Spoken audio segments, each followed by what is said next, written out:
Sånn. Hører vi? Ganske bra. Det alle som var borte i hallen i sted? Eller har vi noen nye? Alle var glimrende. Det var mye øvelser og mye nytt, kanskje. Så derfor bare å spørre nå, hvis dere kommer på noe, eller sitter inne med noe dere lurer på, så er det bare suverent hvis dere spør, eller rekker på en hånd, eller lurer på noe, så blir det litt artigere. Så derfor slipper vi å stå bare og prate her.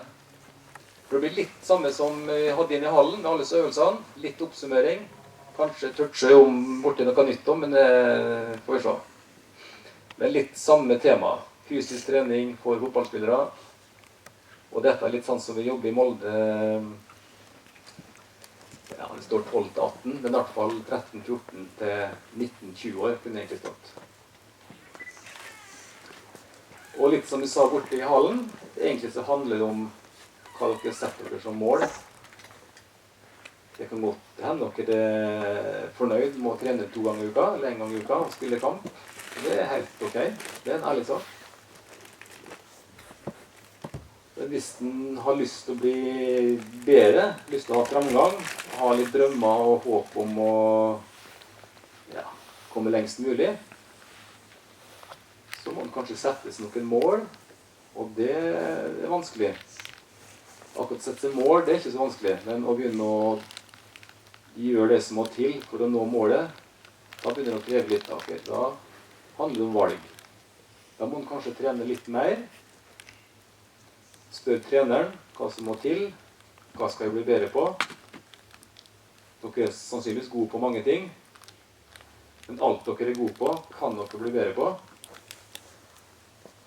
Så er det kanskje noen ting dere ikke er så gode på, dem går det å bli bedre på. Så det handler litt om dere, faktisk.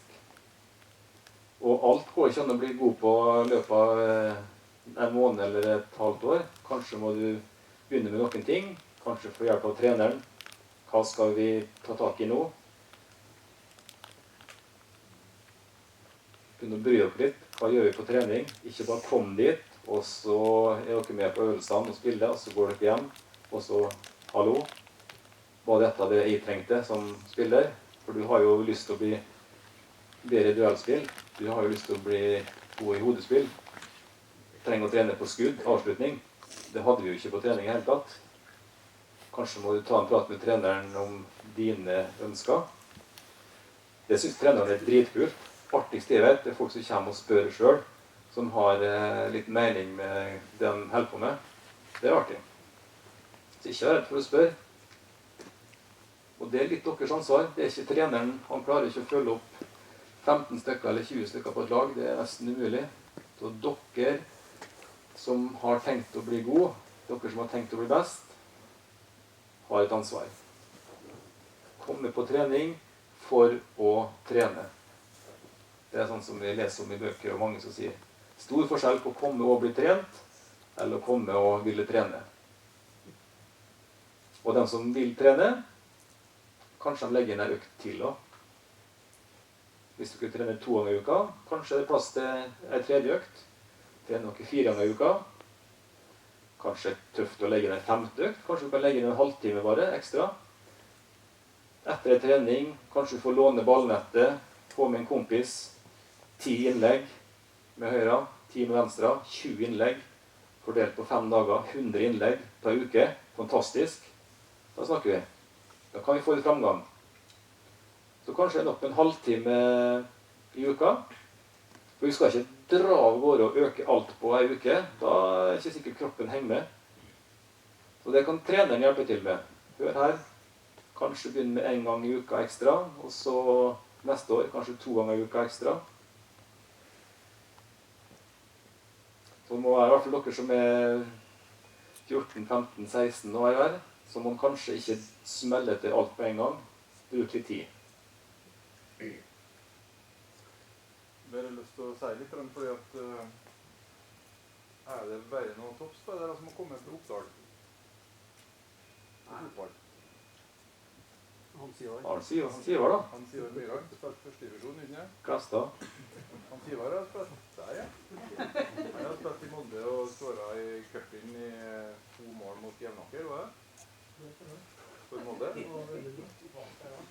Og så var han Sivar Myran, var det? Det var det jeg koblet. Beklager den, han sier. Du tok ut valg og flyttet til Molde og begynte på... Jeg begynte på idrettsklassen på videoene. Ja. Det var jo et valg du tok før vi har satt fotball. Det gjorde det da, ja. Ja. Og nå har han jo det tilbudet i forhold til spisset toppidrett og forhold til Trondheim, for eksempel. En grunn til at jeg bare har lyst til å bryte inn litt, er at når vi begynte å prate om det å få en kveld om fotball og fysisk trening, og jeg som driver med mye trening selv, og en Timon var, men han er på et høyt internasjonalt nivå, han er på pallen i stort lag, men det er ikke så lenge til å se han kanskje i World Cup. Så handler jo bare det om at han satte seg et kjølig tidlig mål, og så trener at du er god nok på ski. Det handler bare om å trene mer enn de andre, og bli sterkere og raskere. Og sånn er det i fotball også. Og så tenker jeg at kulturen på opp, er kanskje ikke at det er så mange som ser så langt opp at han tror at han kan bli god. Og det er ikke det som er temaet i kveld, at her skal vi bli toppspillere. Det er ingen, men utgangspunktet mitt var at jeg er sikker på at alle som er med på fotball og spiller på laget sitt, ønsker å vinne de kampene de stiller. Selv om de skjønner at vi ikke kommer til å vinne alle kampene. Og så er Sverre på Norway Cup, og så er det mange som ser for seg at det skal komme langt, og det er mange oppdragslag som gjør det bra også. Det var finale senest i fjor. Og da ser jeg at ferdighetene i fotball, den er jo kjempebra. For kjølmann. Akkurat som en Timon som et eksempel. Han var kjøl god på ski, men han var litt inn og tynn. Og da tenker jeg at viktigst for meg vel å få i gang en sånn diskusjon er først og fremst for at alle kanskje kan begynne å tenke laget da, sammen med trening. Hva kan oss gjøre opp mot neste år gjennom vinteren for å kunne sprenge fortere, helle opp lenger, vinne flere dueller, skåre flere mål i andre laget? For det regner jeg med at alle sammen kunne tenke seg. Samtidig så er det faktisk da av en andre bror Riise, men Jon Arne Riise, han var jo en som ikke var noe spesielt god. Han som bestemte seg for å begynne å trene 2 økter om dagen. Og så spilte han proff når han var 17-18 år. Og Vegard Heggem, han gikk sammen med meg på grunnfag idrett. Og han sa at det var litt flaks at vi stod her mot Panathinaikos og mot Milan. Men det jeg var god på var at de var ganske kjapt. Og så likte de å trene mye. Og det var liksom der la grunnlaget mye trening. Og Ada Hegerberg er jo et kjempeeksempel som tok konsekvensen av det. Og det budskapet mitt er at når jeg ser ut på arenaen borte på kunstgrasfot, da er det med 500 aktive gert. Og Inge. Det er så mange da, som allerede er, som jeg ser, er gode nok til å behandle barn. Men så handler det om det, at det er faktisk mulig å nå toppen av liksom vil. Og spesielt for generelt for alle som driver i oppdragsfotball, kan få et litt mer fokus på nettopp det han stiger seg gang mer inn på nå. Det her små tingene som gjør at alle løfter seg litt, som gjør at laget sådan blir enda bedre. Så det er et lite innspill. Noen kan sikte langt opp, og så kan alle ha en gevinst med å begynne å tenke hva kan jeg gjøre for min del. Ok?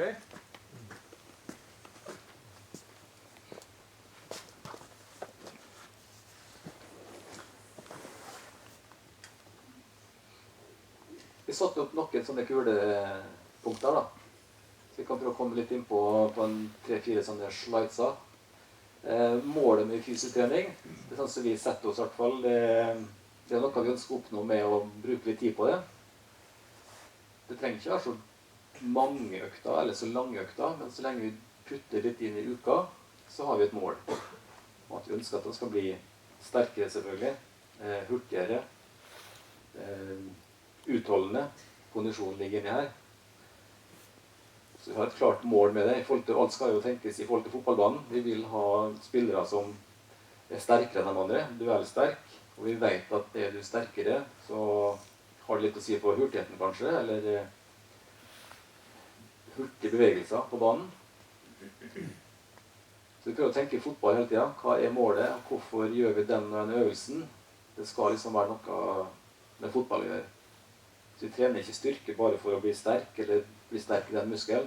Det må være en tanke i forhold til fotballen.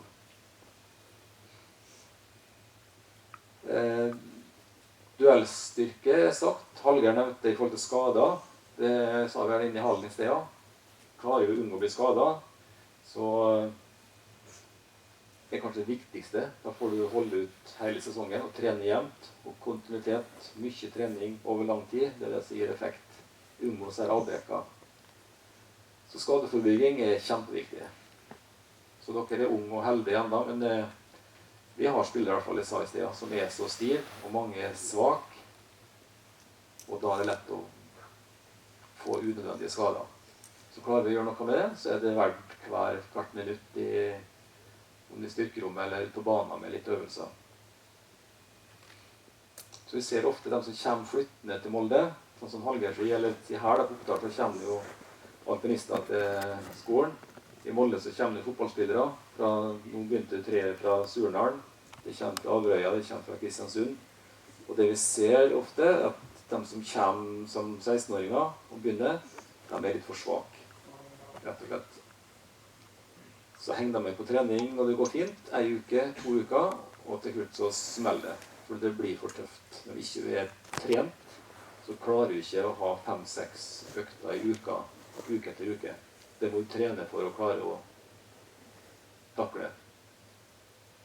Så det er jo litt av den fysiske treninga. Det er for å bli sterk nok til å tåle harde treningsuker. Og plutselig kommer det 2 kamper i uka også. Både G15 og G16-årslaget vårt nå har en knalltøff oktober foran seg med 2 kamper i uka. Klart skal du komme gjennom så 4 ukene der, 8 kamper, så skal du være godt trent. Alle vil jo helst spille alle kampene, men det er utrolig krevende for kroppen. Så da må du være trent. Og da må du kanskje være sterk nok. Musklene må tåle det. Så alt henger sammen her, egentlig. Så det er kjempekjedelig de som blir skadet nå og mister oktober med alt det artige i NM og ja, mye artige kamper. Vi har sånn nasjonalserie på G16 nå, med gode motstandere. Nå gjelder det å være skadefri og få være med på en artig måned der. Så det gjelder liksom å ha gjort jobben litt her på forhånd. Holde seg skadefri. Ha en kropp som er trent, og som tåler trening, og som tåler 2 kamper i uka. Det er ganske brutalt, egentlig. Alle snakker om at fotball ikke er så hardt. Det kan ikke være noe problem å spille 2 kamper i uka. Men det er det faktisk. Knallhardt. Det er forsket på det. Så de A-lagene som er med, bare som et eksempel, som spiller Europa League, som har kamp torsdag-søndag. Egentlig alt for lite. Det er en dag for lite restitusjon. Stor prosentvis sjanse for å tape neste kamp hvis du får 2 dager restitusjon kontra 3 dager. Så fotballkamp er knallhardt på muskler og ledd i kroppen. Det er ikke som en joggetur eller en sykkeltur eller skitur. Da restituerer du ganske fort. Fotball er brutalt i kroppen, på sener og ledd, og trenger tid på å hente seg igjen. Så skal du klare 2 kamper i uka, som er tøft i seg selv, så må du helst ta 3 dager pause, eller med restitusjon, opptrening, kost, hvile, litt sånne fornuftige ting.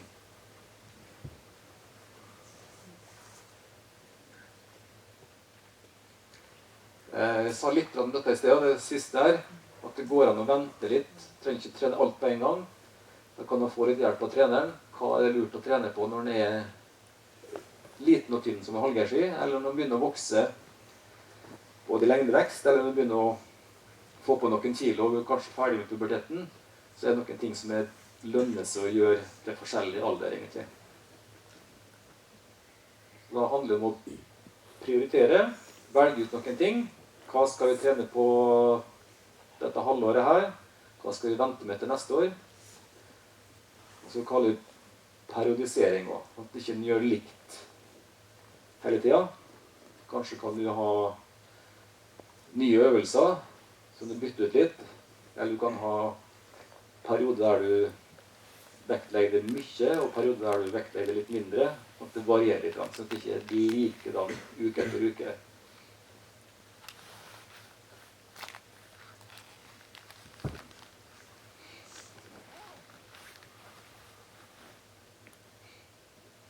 Så drømmen er jo sånn som står øverst der. Det er det vi ønsker med fotballspillere. De skal både være sterk, skadefri, de skal ha balanse, smidig, koordinert, hurtig, spenstig, utholdende. Ja, det er jo nesten umulig, men dette er drømmen. Så hvis en skal bli god på alt dette, så må en trene på det. Og ofte så henger det sammen. Det som vi begynte med i hallen, med balanse, stabilitet, utrolig mye å si for balansen, så prøvde å si også. Er du sterk her, så har du noe å balansere mot etter duell, eller i vending, løpsteknikk. Stabiliteten her er kjempeviktig, derfor begynner vi ofte med den. Så vektlegger vi hurtighet, vektlegger spenstrening, kondisjon. Vi må putte inn alt sammen. Ikke så lett hvis en trener 2 ganger i uka. Da må en i hvert fall ha en plan som tar litt til forskjellige måneder. Så kanskje en kommer gjennom dette i løpet av et år. Men trener en flere ganger i uka, så det er lettere å lage en plan der du kan touche innom mange ting.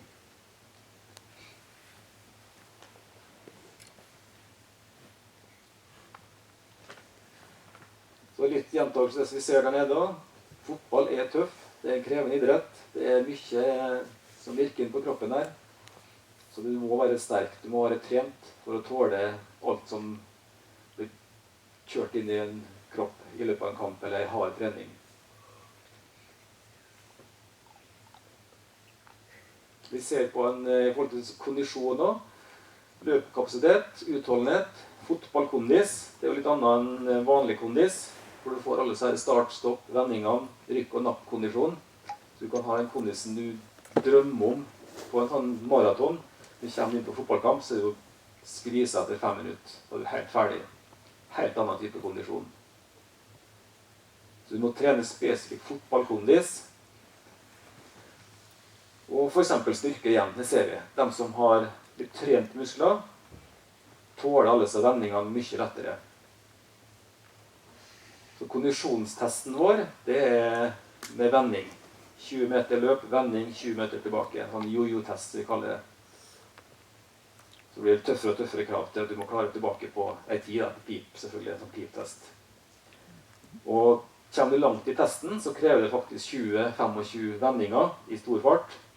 Knalltøft. Så ofte så scorer folk dårlig på testen fordi de mangler styrke i beina. Kanskje er kondisen knallbra på å springe 3000 meter, eller en sånn 7 minutters nordlig test. Men når du kommer på som mener de har sånn fotballtest, så er de kanskje for svak. Så det er en konkret ting. Trene opp muskulatur som gjør at du klarer eksplosive vendinger.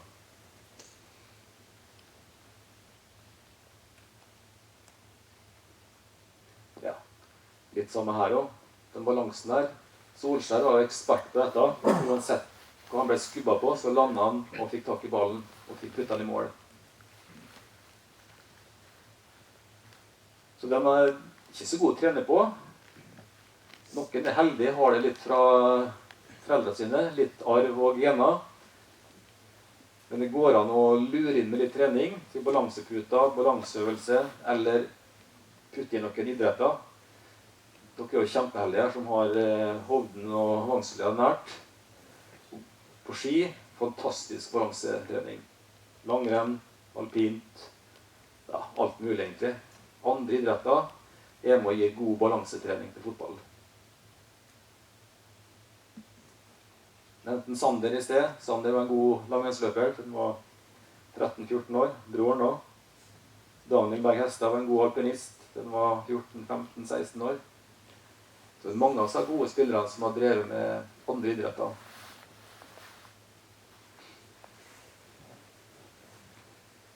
Når vi var A-lagstrener, så hadde vi mye turning. Puttet hele troppen inn i turnhallen i Molde. Og de er faktisk ganske koordinert. Du tror det ikke. Mange av de beste klarer utrolige ting på matta. Flikkflakk, salto, forover, bakover. Mange som er knallgode egentlig på dette her. Så turn, bryting. Det er jo ikke så heldig å kan henge dere på noen som driver en kompis, venninne som driver med en annen idrett. Henger dere på, får være med og trene litt. Det er jo kjempeartig. Og så har det god effekt.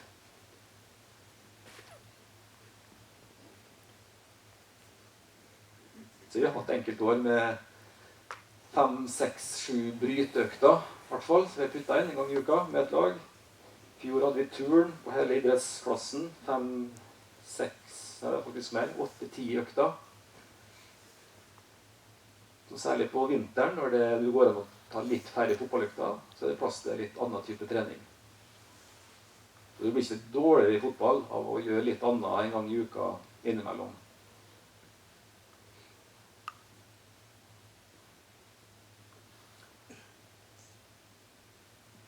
Og sånn som jeg sa det borte i hallen nå, nesten alt i hvert fall vi gjør, når jeg driver og lager styrketreninger, eller nesten alt vi gjør, så prøver vi å tenke hvordan kan vi bruke dette her til å bli hurtigere på banen.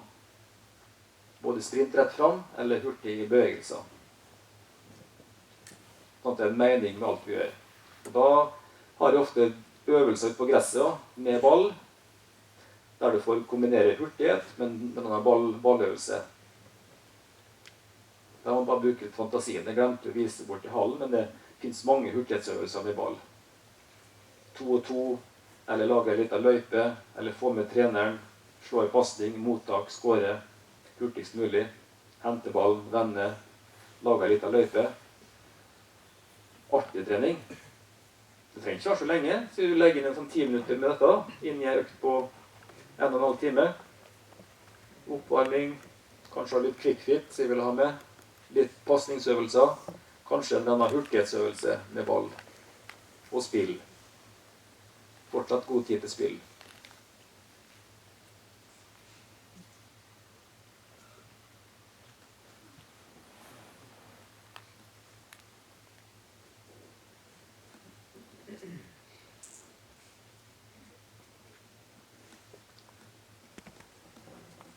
Så litt gjentagelse.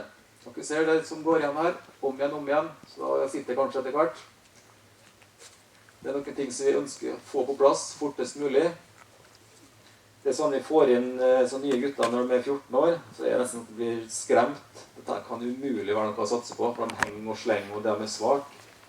Men etter et år så er det faktisk utrolig framgang på nesten alle. Så det hjelper. Det hjelper å trene. Så vi vil ha på plass denne mage-rygg-saken, eller rundt hofta og kålen, som vi kaller det, liksom hele området her, sterkest mulig. Det trenger ikke vises nesten, for du får ikke så store muskler her. Du bare blir råsterk innvendig, egentlig. Og stabilisere, balansere, og så er det skadeforbyggende. Det sterkere du er her, så slipper du trøbbel med rygg og det meste, egentlig. Rundt hofta, som vi kaller det, passer på at vi er sterk. Ikke bare foran på lår, bak lår, innside, utside. Trener vi magen, så trener vi ryggen. Trener vi brystet, så trener vi her. Sånn at det skal være litt symmetri. Og vi passer på etter hvert, selv om vi bombarderer kroppen med mye mage, rygg og kår og stabiliseringssaker, så passer vi på å dra med hele kroppen. At vi får med alle musklene, egentlig. Og litt etter hva alder de kommer opp i, så kan vi variere litt og legge på litt tyngre styrke. Og når de kommer på junior og A, så er det noe som kanskje trenger litt ekstra muskler. Så putter vi på det i perioder. Så når de først har gjort jobben øverst der, så er det ganske kurant å lage til litt muskler der du vil, litt senere. Gjør det omvendt. Trene opp litt for store muskler, eller unødvendige muskler i overkropp for eksempel, uten å ha på plass mage-rygg, så må du rykke tilbake til start og begynne på nytt uansett.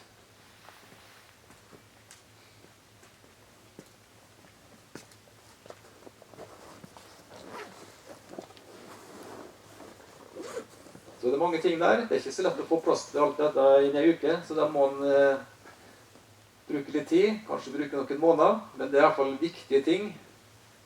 Bevegligheten nevnte litt borti der, løpsteknikk. Aller fleste har litt å hente, og det er ikke gjort på en uke. Skal du bedre måten din å sprinte på, så må du i hvert fall holde på en stund. Og kroppen er sta, den endres ikke med en gang, så det må du putte inn litt jevnt uke etter uke. Men vi har gjort det, og vi har testet, og det virker. Og da er det kult. Da ser guttene at trening virker. Da blir de enda mer ivrige.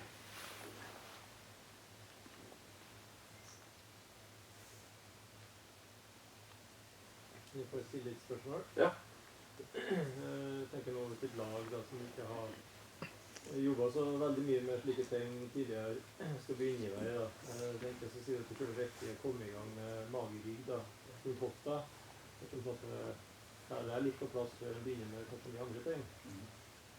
Hvis man har litt å si for meg 2-3 treninger i uka da, og så vil jeg anbefale å ta en halvtime, 20 minutter, 30 minutter før trening og jobbe med det før du begynner å jobbe med ball da. Vil du da begynne å ha bare sånn rundt hofta-trening til å begynne med, eller vil du innom alle forskjellige typer i løpet av uka, og så begynner du en ny uke neste uke med litt samme opplegg, eller vil du gjøre litt sånn fast? Jeg liker å begynne øverst. Så jeg synes at tre øverste punkter her da, de kan liksom bake sammen og lage en god periode og få trent godt dette.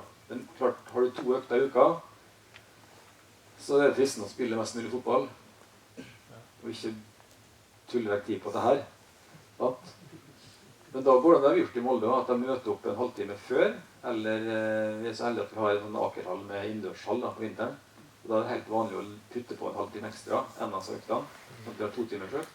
Og da går de inn i den lille gymsalen og kjører på med en halvtime med forskjellige saker da, en gang i uka.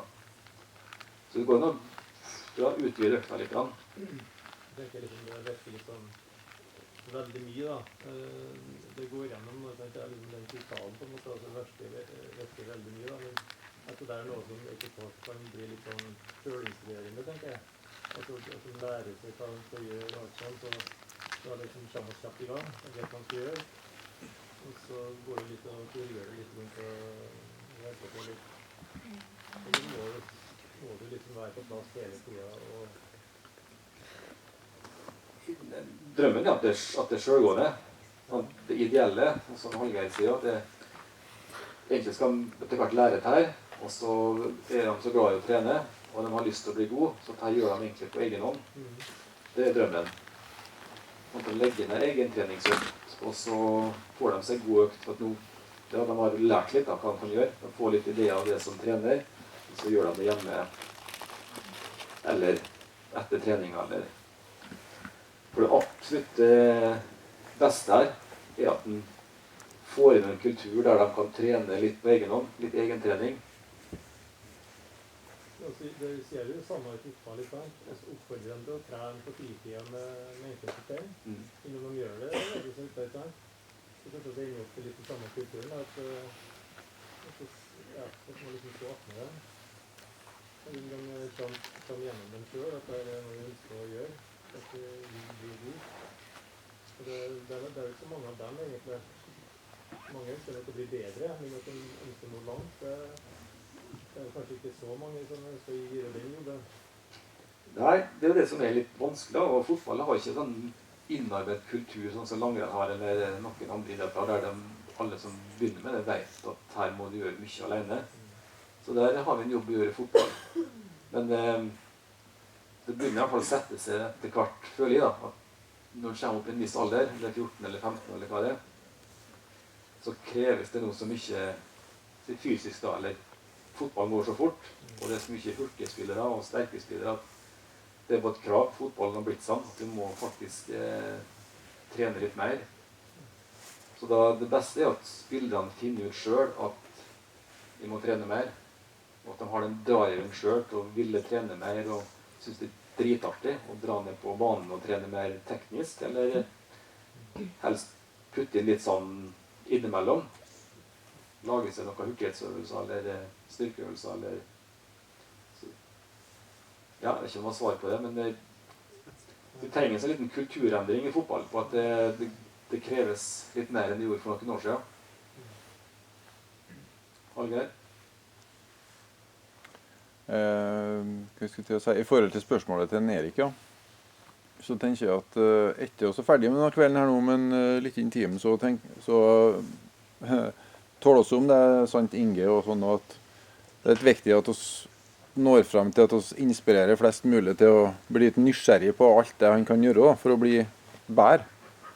Og så tenker jeg at hvert enkelt lag bør på neste trening sette 10 minutter kvarter, der han går kjapt gjennom hver enkelt ting, hva som har blitt reflektert, og så kan han sette seg noen lagsmål, som er nevnt i hallen. Poenget mitt er å involvere alle de som sitter her nå som er utøvere, og komme med forslagene, for da kommer det litt innenfra. Og hvis alle dere på hvert enkelt lag blir enige om at du skal ha for eksempel du skal ha en trening til i uke der du skal møtes og så skal kjøre det her. Det kan være et eksempel da. Det har jeg trua på, så det er det som er viktig nå. Prøve å inspirere, og at det blir en sånn kollektiv tanke i hvert enkelt lag. For da forplikter det litt, og så er det artig å møtes og trene mer enn man har gjort før. Dette er lang, sånn som vi startet, så stod det 12 til 18 år.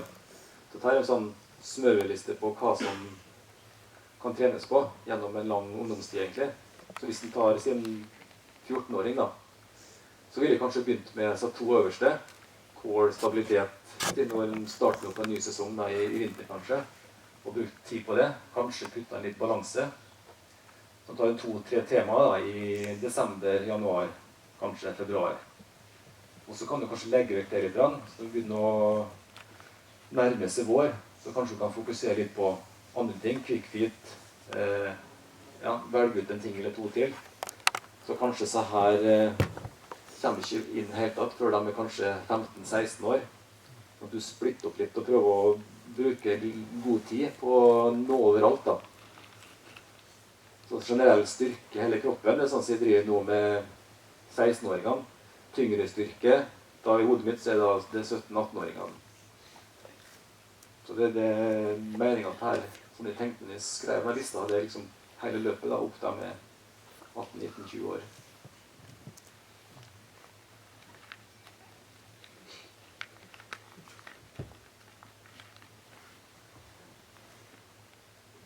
Så jeg var faktisk bort i Manchester og så litt hva han gjorde der borte og på preppen sin og oppvarminga. Og det er ikke noe hokus pokus, akkurat samme øvelsene. Rooney holdt på morgenen inn i gymsalen med prepp, balanse, core. Nøyaktig samme som vi hadde borte i hallen. Ikke noen andre øvelser, nøyaktig samme øvelsene.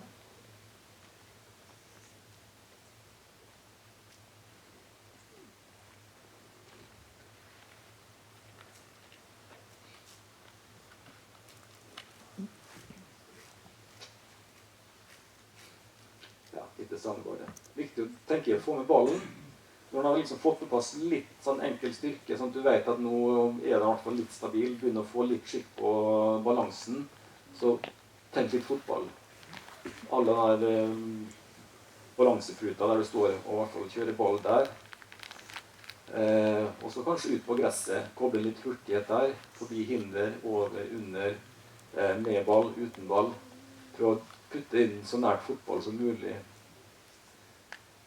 Når du har fått på plass litt balanse og styrke. For det er der det er viktig å få putta inn egentlig, der det skal være.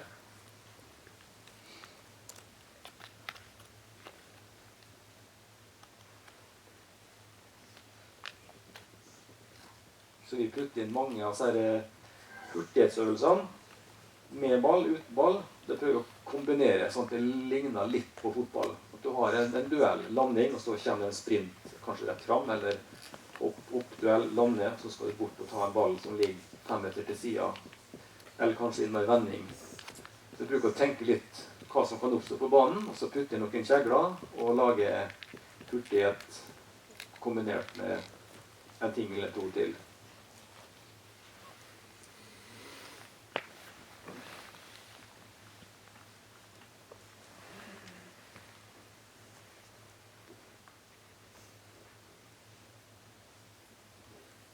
Så sånn ser det sånn grovt, sånn som vi periodiserer og prioriterer i Molde, på disse 3 lagene som vi holder på med.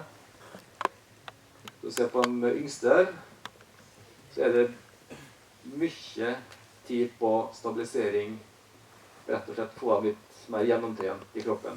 Få litt balanse, få litt kontroll på bevegelsene, der du kan styre en bevegelse uten at du henger og slenger. Vi putter inn litt enkel turn, koordinasjon, smidighetssaker. trenger ikke så mye utstyr. Vi prøver å bruke litt tid på det, særlig på vinteren. Og så når våren kommer, så begynner vi litt forsiktig med løpsteknikk, hurtighet. Så prøver vi å la det henge litt i en tråd. Når vi er på G16, så håper jeg drømmen liksom, at da har de i hvert fall fått på plass litt motorikk, litt koordinasjon, og trenger ikke bruke fullt så mye på sin mage-ryggsaker. Da er jeg mer på stabilisering, ser litt mer på resten av kroppen egentlig, og enda mer da hurtighet, løpsteknikk. Og så er kanskje de i en alder der det går an å pushe litt ekstra på kondis. Og når de er enda eldre, så kan vi begynne å egentlig tilpasse litt mer enkelt hva de trenger egentlig. Noen trenger litt større muskler i beina, andre trenger ikke, så der kan du tilpasse litt mer. Og kanskje enda mer tenke i forhold til spenst, hurtighet, og enda mer i forhold til kapasiteten. Disse her i en alder er det plutselig så får de en sjanse og kan trene med A-laget, og da går det ikke an å komme dit og ikke være trent for det. Da har de surret vekk sjansen sin. Så her gjelder det å være fit, skadefri og i god nok form til å kunne steppe inn og trene med A-troppen. Det er da sjansen kommer. Så det ser sånn røff ut sånn som der borte. Vi har økt bitte litt fra i fjor til i år. Så det kan være enten en ren økt, bare inne i en gymsal styrkerom, eller det kan være en miks, en time fotball, og så en halvtime med hurtighet, eller en halvtime med styrke. Så det er ikke alltid en økt er en ren styrkeøkt, eller 1,5 time. Det kan være litt miks. Det er det som vi kaller pre-season. Da prøver vi å putte litt ekstra, så kan heller trappe litt ned når kampene begynner, og det er sesong på fotball.